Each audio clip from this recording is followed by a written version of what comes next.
Всем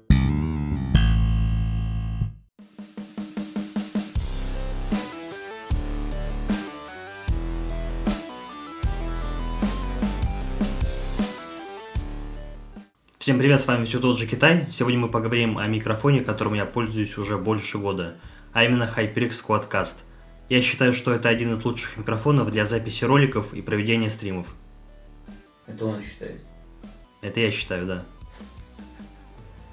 Этот микрофон очень хорош для своей цены, потому что, покупая его, ты получаешь в комплекте стойку и паук, ну и, конечно же, хорошее качество звука. А также я буду записывать весь ролик на этот микрофон. Стойка довольно тяжелая и имеет резиновое основание, так что микрофон стоит довольно устойчиво на столе. Но если вы его случайно сдвинете рукой или стукнете, то стойка уже не поможет. Эту стойку дополняет паук, который защитит от всяких нежелательных вибраций, таких как, например, легких ударов по столу или как вы печатаете по клавиатуре.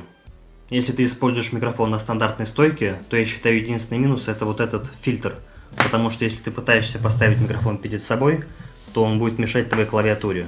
И тогда тебе придется ставить микрофон сбоку от тебя и увеличивать громкость микрофона. И тогда будут слышны нежелательные шумы. Я использую микрофонный пантограф, если проще говорить, рука для микрофона. В комплекте идет вот такой переходник. Но, к сожалению, этот переходник не подошел чисто к моему пантографу, потому что я потерял вот такой переходничок, который мне пришлось снимать со своего старого микрофона. У микрофона есть два разъема. Одно из них служит для питания и записи звука, а другое служит для мониторинга вашего звука. Дизайн микрофона мне очень нравится, он выглядит круто, но больше всего мне нравится, что можно выключить одним движением его. Сейчас это я продемонстрирую. Сейчас вы меня слышать не будете, но я буду что-то говорить.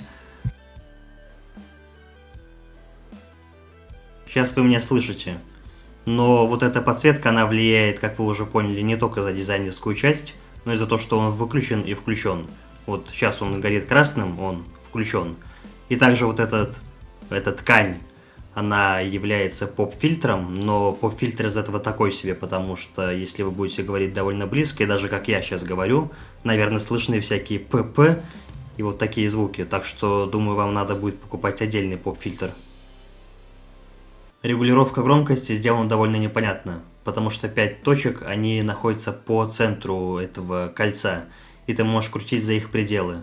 Но это не особо влияет на звук, потому что если ты будешь крутить за предел максимальной громкости, то звук не особо изменится как бы в громкую сторону, но вы быстро привыкнете к этой регулировке.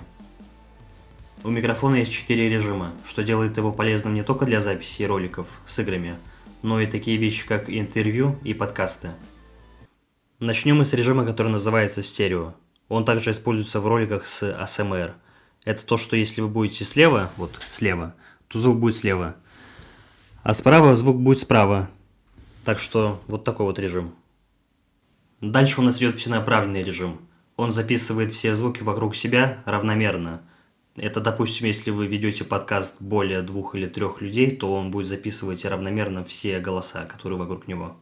Дальше у нас идет кардиоидный режим. Он записывает звуки, которые идут с фронтальной части микрофона. Это там, где логотип находится. Он подходит очень хорошо, если вы играете в игры или стримите, но он не отсеивает звуки настолько хорошо, что не будет слышно все вокруг. Если будут какие-то громкие стуки или крики, то это все будет слышно, но, по крайней мере, в меньших размерах. Ну а последний режим это двунаправленный. Он записывает звуки с фронтальной стороны и с обратной стороны микрофона. Это очень хорошо, если вы записываете подкаст или ведете интервью. Ну вот, в принципе, и все. Рассказал все, что мог о этом микрофоне. Мне он очень понравился. Но, как я уже говорил, единственный минус, по моему мнению, это вот этот фильтр. Ну а если вы захотите себе такой микрофон, то можете купить его у себя в городе, либо заказать по ссылке в описании. С тобой был все тот же Китай. Не забывай подписываться на канал и писать свои комментарии. Нам очень нужна твоя поддержка. Всем до скорых встреч, всем пока.